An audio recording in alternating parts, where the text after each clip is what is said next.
In the talk titled Hence Math, I gave my definition of physics and also mentioned what is meant by studying physics. Moving on, we may start studying physics formally. Formally is the key word here. Formally means systematically, mathematically, exactly, quantitatively. Before studying any subject, we should organize it in such a way that it becomes easy to navigate through the subject, saving our energy and thought.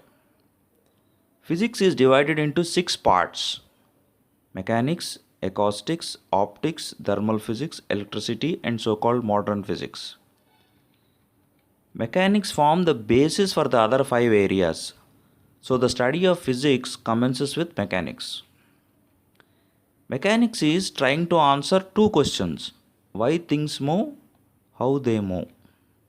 Rather, why matter move, how matter move. I already said what matter is in the talk Hence Math. Adding on, matter divides into two: matter that flows, called fluids, liquids and gases; matter that does not flow, called solids. Solids are again rigid or deformable.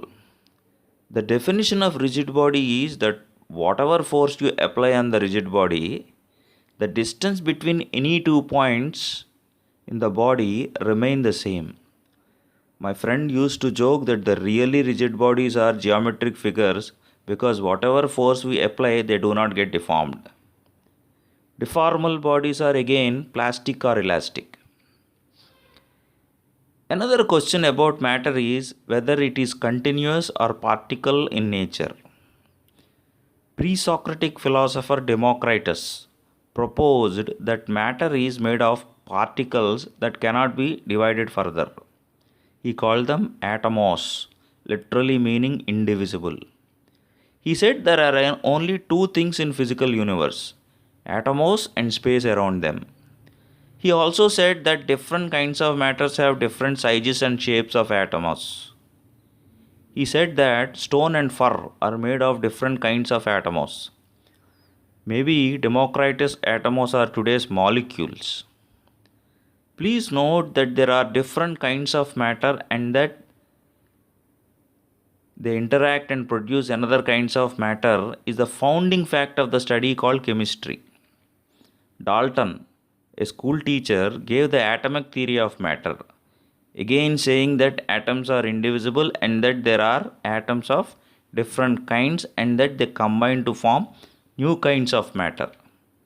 J.J. Thomson cathode rays actually proved that Dalton is wrong, as atom is found to be divisible. Then raised the question of what is it like in the inside of atom, resulting in a study called atomic structure.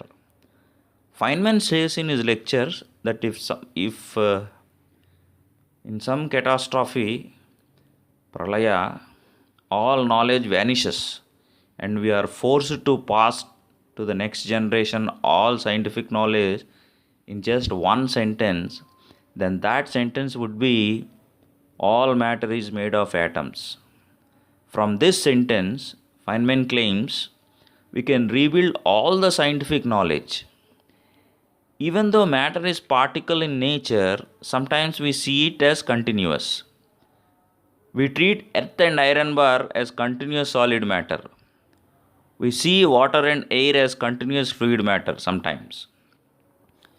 In rigid bodies, we also have K particle systems rather than continuous bodies.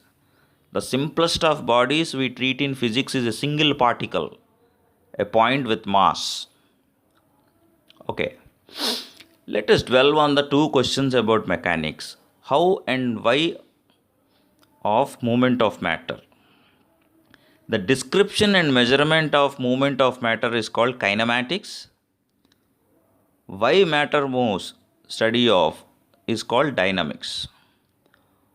What causes motion of matter and how much movement is created in matter is given by Newton's three laws of motion in a book called Mathematical Principles of Natural Philosophy. Newton's three laws are like axioms for entire mechanics. Newton himself called them axioms, having studied Euclid's elements. Before going into the cause of motion, we shall first study the description of motion. I request the reader to go through the talk, name this talk, to understand the meaning of the word quantity before we begin our study. In the next talk, we shall start kinematics, starting with the simplest motion of the simplest body along the simplest path.